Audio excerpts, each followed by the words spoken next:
Hello, Sissy. Hi, Abby. Oh. Yeah. Good. All good today. Thank you. Okay. So, to our listeners, welcome to Two Nigerian Women. Women. Welcome to Two Nigerian Women. My name is Ibukun. And my name is Abidemi. Yeah, and we are good friends who are Nigerian, as the name says.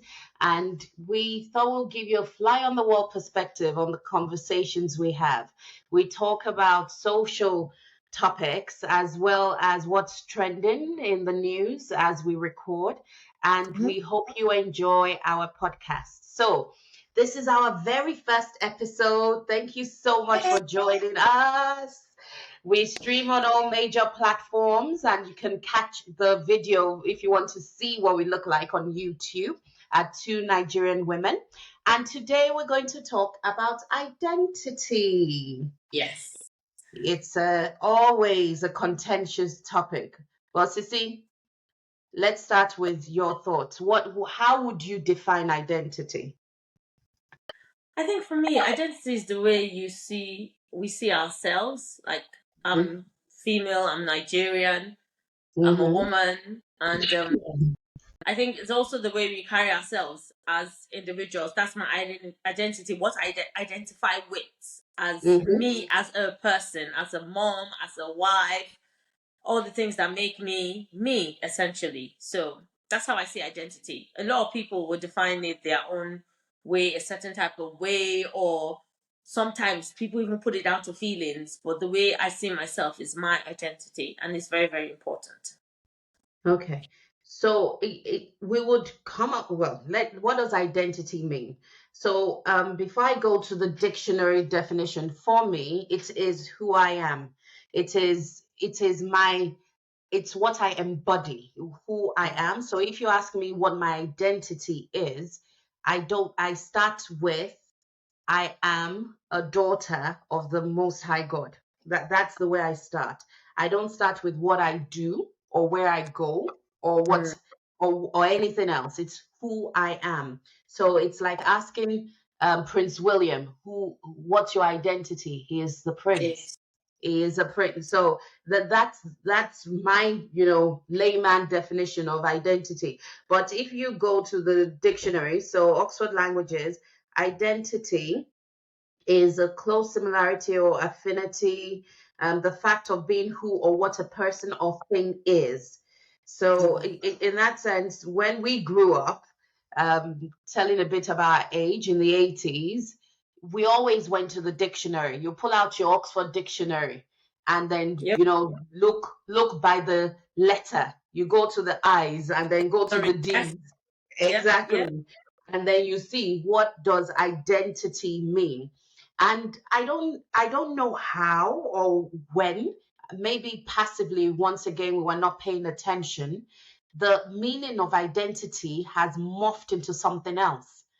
It's been Totally. misconstrued into so many things now. When you ask people Yeah. about identity, people are saying all sorts of things. Some good, some bad, some not okay. Hmm. But like you said, it's the way you are, what you embody. And a lot of people embody different things. So what they embody is what they see as their identity. However crazy it may seem. Well, that's the thing. What makes it crazy? So it's like, not that animals can talk, well, even though some people claim they can. Well, Yeah. let's be frank. Animals do not speak verbal languages. They might speak non-verbal languages in terms of Right. you Yeah. can train an animal that way. But Yeah. it's like a cat coming and saying, I'm a pig. And because I decide today I am a pig, therefore I identify as a pig. And Mm-hmm. that's the way identity in this day and age is being um, represented. And it's disconcerting because this is where the world has lost its way. Like, common sense has flown out of the window. It's developed wings and gone. Because how do you decide you are this, and therefore that is now your identity? It's like deciding, I am a Great. neuroscientist. And actually, I'm a neurosurgeon. I never went to school for it. I never spent the 20 odd years doing exams, improving my craft, training under world leading surgeons. So, Sissy, I'm a neurosurgeon. So, let me open your brain and operate on you. That doesn't even follow at all because you can't give what you don't have, basically. So how are you No. going to do a surgery on someone that you don't even know what you're supposed to do?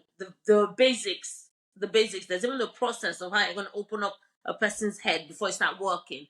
What you're going to wear, the scrubs you're going to wear, the where you're going to be, the people you're going to be around. Hmm. What instrument is used for what part of the brain? So Exactly. it's not even rocket science. It makes no logical sense. But you said something very interesting there. You're not equipped for it. So identity, from what, if I protract what you've said, Yeah. identity, you are also equipped for identity. So Mm. I reference Prince William because he is of royal lineage. Yep. He is equipped to identify Identify as a as prince. Prince. Yes. Okay, because I didn't go to school for neuroscience or even a medical degree, Mm. I am not equipped to identify as a neurosurgeon. Neuroscience. Yeah. Yeah. Can you Neuroscience. see where I'm going with this? Yeah. Okay. So for those who come and say, I identify as a certain persona, Mm-hmm. if you are not equipped for it, you are playing games with yourself. Or playing with someone's life. That is even a deeper bit of it. But So let's, before, we've had yeah, instances of people that have pretended to be lawyers and actually went to court and tried to win a case, and which never is going to happen because but you deal on technicalities, there's the mhm, evidence base, there's the proof, there's so many things. How can you give what you don't have? And then you're obviously going to lose the case. So what are you in court for? So oh, and yeah, that's not it. Okay. Yeah, I don't want to say that's not life and death, but for murder or something, you're toying with somebody's future, whether they're guilty or not guilty. So when you look at it, that's even law. And then how much more when it comes to health? Somebody's life is on the balance because you are pretending to be what you're not. So it is very tricky. But like you said something mhm, really vital that it, these this day and age we have come full circle to a lot of people mhm, turning making identity into something else totally, and mhm. it also gets your mind thinking because you're wondering that's not what I know as identity as. So why are you talking about it like it's just, I don't know, a lifestyle? You could wake up today and choose to be a tree, and then tomorrow you choose to be a scientist, and next tomorrow you choose to be a pilot. It doesn't work that way. That's the thing. People mix and match identity with lifestyle. Pick and choose. Yep, pick and choose what. Exactly. Yeah, yeah. Exactly. Because a prince, let's go back because it's easier. It's easy Mm, to use the example of a prince. A prince can choose the lifestyle of someone who works 9 to 5. That's a mm, lifestyle. yeah. Or can choose the lifestyle of a royal who Royal. doesn't work 9 to 5, does their charity work, runs their nation, and things like that. That's a lifestyle. But a Yeah. prince can't now then say, I am no longer a prince because you will always be a prince. You Prince. cannot get rid of your lineage. It's like, what? You're going to go and kill your ancestors again? It's like, what exactly do you intend? You cannot not be a prince if you are a prince. Your Mm, lifestyle could be different from one a prince, being a prince affords you, but you are still a prince. So identity is the core of who you are. So back to what I say as I start off with my identity. I am a daughter of the most high God, the one in heaven, not mm, anyone, not a wooden carving or metal carving or otherwise. That is my identity. Everything else that comes out of that, either in the form of a lifestyle, is due to that identity. I don't know. How would you identify yourself, Bidemi? Yeah, but well, first and foremost, I'm Christian. Like you said, you're a daughter of the Most High God. I'm Christian. I embody that. That is first and foremost. This is who I am, and I cannot separate my faith from my personality or my person. Sorry, me as Abidemi. I can't separate that. So first and foremost, I am Christian. I'm a woman. I'm a mother. I'm a wife. Mm-hmm. Yeah, I'm a sister. I'm a daughter. I'm a sister. I'm a daughter. I'm an auntie, a niece, a granddaughter, a great granddaughter. So it's so many things that make me, all the little things that come together that make me who I am. So that's how I see. Maybe I'm trying to simplify it as much as I can, because if we want to go down a particular bunny trail, we can go through different routes, and this is it, this is it. But I want to make it as simple as possible. This is who I am. I am a BDM. I am a mom. I'm a wife. I'm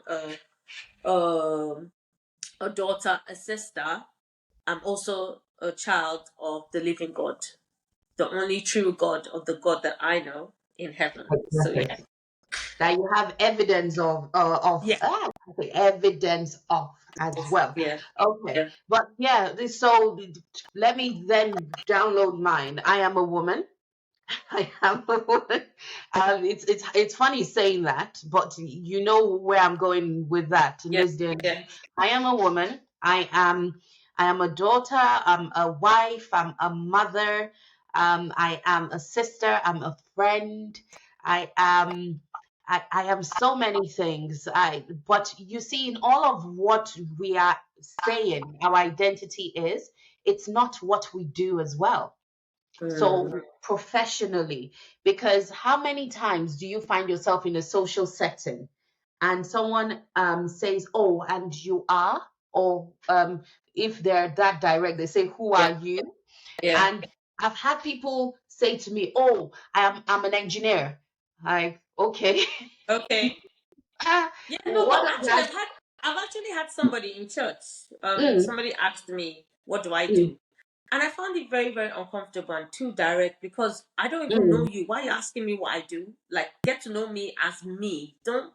Why do you want to mm. know what I do? It's not important. Do you understand? Oh, you want to know because you want to put me in a box. I don't want to put in That's any the box. thing, If you because cannot that's take me how. that way, then forget. And I No, just but skimmed. And that's how funny enough, people identify you. You know, they're like, "Oh yes, that's Bidemi. She's a lawyer." You know, no, that sort of thing. no, It's very interesting you say that. They want to put you in a box. We like neat packages, even though no. we're very messy humans. Messy. Yeah, We like, okay, this is who that person is because yeah. this is what they do. But okay, so how do you answer something like that then, Bidemi, if someone asks you what you do? I didn't answer actually. Yes. I just changed the topic because, as far as Yeah. I'm concerned, that was the end of the conversation, because I find it quite shallow. Why are you asking Mm, me what I do? Because you want to put me in a box and you want to probably guess what I'm making or how well I'm doing. And I don't want that. mm, Know me as me, because all those things mm, are not important. I think the mhm, individual is more important than whatever they do. I know in this world that a lot of things, life is very fickle and a lot of people are very small minded. I don't want mm, to join in all of that. I want to get to know you as you. And when the person asked me, because this person was on, I think, the welcome team or something, what do you do? I changed the topic.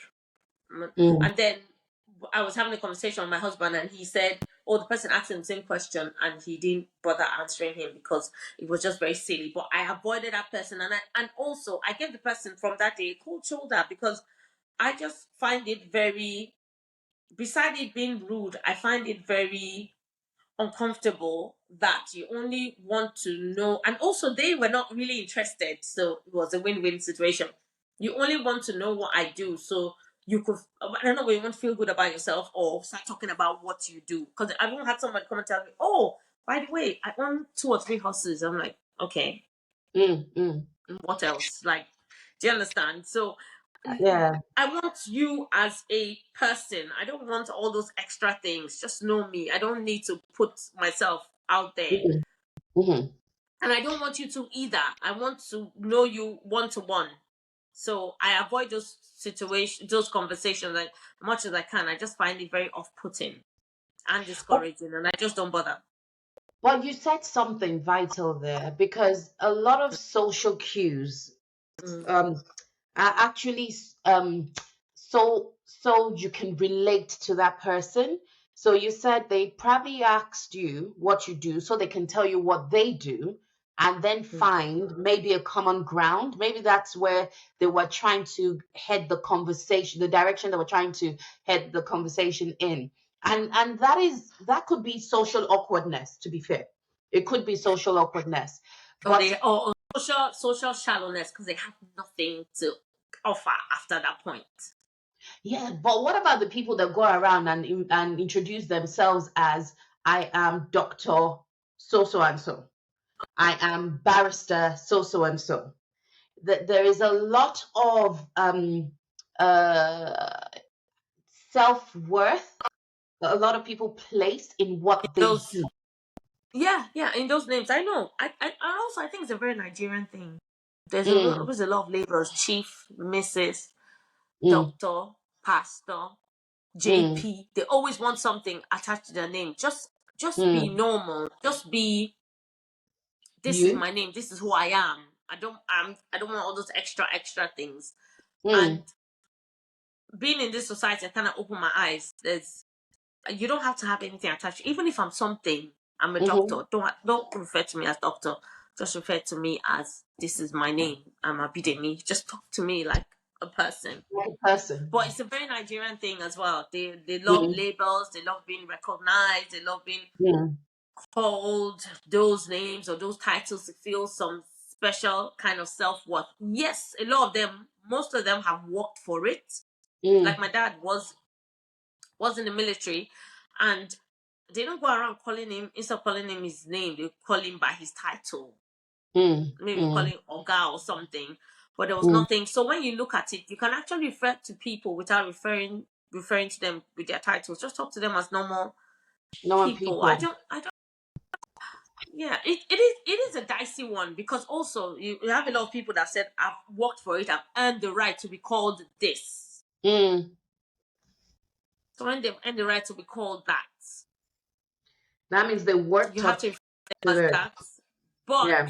but I don't know. It is very tricky when you look at it actually. Because that's what they identify as. That is their identity. I'm a doctor. So refer to me, doc, hey doc, hey. Because I have friends who are doctors, I call them doc.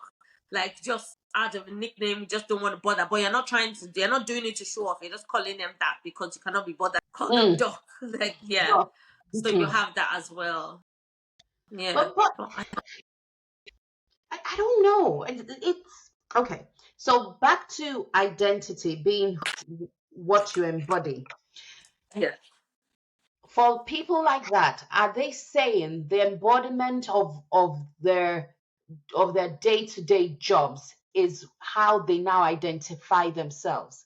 Because if the answer to that is yes, to anyone listening out there, I'm very Mm. concerned for you.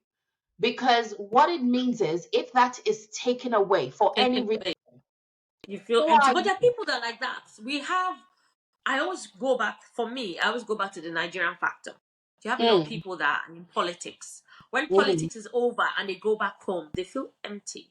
There are a lot of people that are mm. in the military. When the military life or service is over, they go back and there's actually nothing to fall back on. In fact, they've sacrificed so much of themselves and their time that their children don't know them. They So don't know who. there's no Mm, relationship. And mm, dad walks in and kids go the other direction. They don't want to be mm, around him. So a lot of people tend to lose themselves in the things that they do. And then when mm. those things are taken away, they feel very empty. They do. It is a reality. There are a lot of people that lose themselves or find or you have people that actually even going into retirement. At least you have your parents. You can say that Mm, I don't know what I'm going to do when I retire. Like I just don't know. It just feels like there's nothing. I don't know how I'm going to be. My mom had those kind of fears is not the word, but had those kind of feelings. But now she's kind of acclimatized and enjoys doing the things that she does. So there's a lot of volunteer work, there's a lot of church, there's a lot of this and a lot of that. But there are a lot of people that don't have that and they're not naturally inclined to not being active. I'll use myself as a case in point. My dad was in the military and he got to a very strategic post and it was really top. Our house was always filled with lots and lots of people. Once the weekend started, we had guests from Saturday to Sunday, Monday sometimes, and even back on public holidays as well. And also, whenever people knew that he was in town, our house was flooded with people. Immediately he stopped being in a strategic position. It was like you hit a broom on the ground and the dust dispersed and went everywhere. Our house was empty. We never had enough chairs for people to sit down because our house was always busy and we're constantly cooking. We got to a point that there was nobody coming on Sunday. For Mondays, you will not see a soul come to the house. But the good thing, because of the way he brought us up, we're quite grounded. We didn't feel that because we knew that when the song was over, the dancing will stop and people will stop dancing. So we're prepared for it. But a lot of my friends that were not prepared for it, they found it weird that when they call people didn't pick their calls anymore. Wow. They found it weird that they didn't have. And in fact, when you called them, they were so happy to hear from you that you remember them. It was a joy. Like, you actually remember me. There are lots of people that they were so small-minded. They were so small-minded and surrounding themselves with praise singers. They actually forgot their friends. And you have people like that. Wow. And I stayed consistent. We stayed consistent. So, but you were there when we had it all. You were not there when we had it. We knew the ones that were there for us. So it wasn't an issue whether you stayed away or whatever. But we knew our friends and we kept our friends as our friends and didn't put them to a corner. Yes. So that was a good thing. And that was the grounding that my parents gave us. There was no false sense of importance. Oh, look at me. And no, there was nothing like that. If anything, it was almost like we didn't even have anything. Because my daddy went out of his way to make sure that we were. In fact, it was the opposite word of grounding. It was grounding to the minus sub-zero level. You were not allowed to feel anything. Just so you do not get carried away. We were not allowed to get carried away. Never. Wow. Even the driver was not allowed to. We're not allowed to give the driver orders. And we had drivers. We had about 4 or 5 drivers. We're not allowed to give driver order. You dare not give the driver orders. Get to your head. For what? Or you take a car and say, take me. You cannot. If you compare yourself to other people that they were on the same level as you, your dad is very different. If anything, he will even go out of his way to embarrass you in front of you. He wanted to prove that you had arrived. So yeah. So it was from one extreme to another extreme. But we were not allowed to get carried away with the praise. So it was very easy for us to adjust when that time came. Whenever that time. This is why it's important not to tie your identity, to what you do. Because what you have. Or what you, there you go, material things, because it is not permanent. It's not permanent. But look, Sissy, do you realize how long we've spoken about this, right? We're going to, I know, we're going to promise to try and keep the podcast episodes to about 30 minutes so that it's, bite-sized and easily absorbable on any platform you're listening to. If it's a platform you can subscribe to, please do subscribe and share. Tell people there are 2 Nigerian women talking about different topics here. And and also as well, if you want us to talk about anything, there's some things we will not talk about though. Please leave us your comments, your emails, whatever, and we'll talk about it. We're here to learn, unlearn, relearn, unpack, and pack it up again. So give us whatever you want us to talk about, and we will be sure to talk about it if it's within the limits of. Tell them there are some things. If it's within the limits, of reality, because there are some things that are not realistic to know what we're talking about. So yes, we will talk about it. Talking about things we do want to talk about. So trending in the last 7 days is Costa Coffee. So myself and Bidemi are resident in the UK, and Costa Coffee is a franchise coffee outlet. They sell snacks as well, and pastries. And they put up a mural of it's an image. Let's leave it that way. It's an image, and it was celebrating pride. Pride is what is the term they used to refer to the letter community, and they said it was celebrating diversity and inclusion. And it was taken from apparently a design that was made in last year being 2022's Pride event from Brighton and Hove. So they put this up on their social media page, and it depicts what they are calling a trans masculine person sipping a coffee topless. What really got a lot of people upset, including myself, was it depicted a top surgery or a double mastectomy, which is to remove breast tissue. And there's a waiting list for adults through the NHS. There's something called the NHS Gender Identity Services, and it stands at a minimum of 5 years.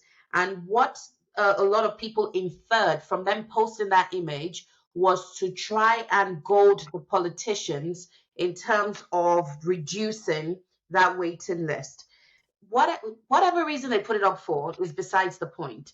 That image, I will say why it was upsetting to me. I am a woman, and I have grown up with friends and family members who have had lumps in their breasts that have had to either go through mastectomies or it was proposed to them. Thank God I still have my family and friends who have gone through this in my life. But a mastectomy is not something to go into lightly. And for me as a woman, and yes, I identify as one, having my top bits intact is important to me. Depicting that and using it as a vehicle to make a point back to identity upset me. And it took me a Mm. while to really understand why it upset me. And that is because a lot of us as women want to keep what we have. And for those who don't want to and want to cut it off, to now make it something that should be a right, I found it deeply upsetting. And Costa, where were you in the line of common sense when they were handing it out? You must have been at the back, because there are some things that are best left unsaid. Genuinely, even the Bible says a fool looks wise because they keep quiet. We celebrate cancer survivors who have gone Yeah, through it and are yeah. surviving as a result of an illness that could have killed them. But you are Kill them. making it all about identity. And this is the crisis I believe our society is facing, where we have lost sight of the line of decency. Because in the same way you want to celebrate someone being living in their identity as a transgender person, what you unwittingly did was offend a whole host of people who have lost something they desired. And for me, that was no. I'm sorry. This is wrong. You should apologize as opposed to defend yourself. Rant over, Sissy. Over to you. What are your thoughts? But the irony is that I didn't see the picture till you spoke. I didn't know it was a picture. I just knew there was a Costa controversy. I didn't really follow. My Mm, husband was talking about it, and I think you spoke about it with your husband. I just checked the picture out.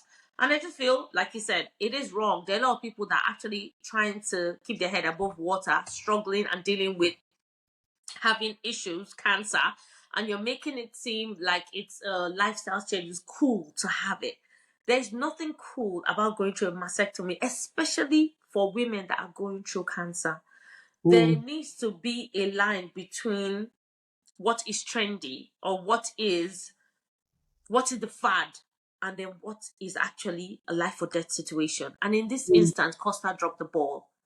There are a lot of their customers. We have all sorts. You deal with diversity, and you have to Mm. be diverse in your thinking and not trying to follow the crowd because you're trying to appeal to a certain percent of people and carry Mm. everyone along. People have lost their lives even after doing a mastectomy. Yeah. I recently heard of a friend that Mm. had one of her breast taken off and had to Mm. have plastic surgery. And the Mm. plastic surgery, I don't know how long it lasts for, so she had to Mm. have silicone. It was Mm. so painful Mm. that she has to have it. She's in her 30s, I think, and she has to have it. And one implant lasts for about 10 years if there's nothing. Wow.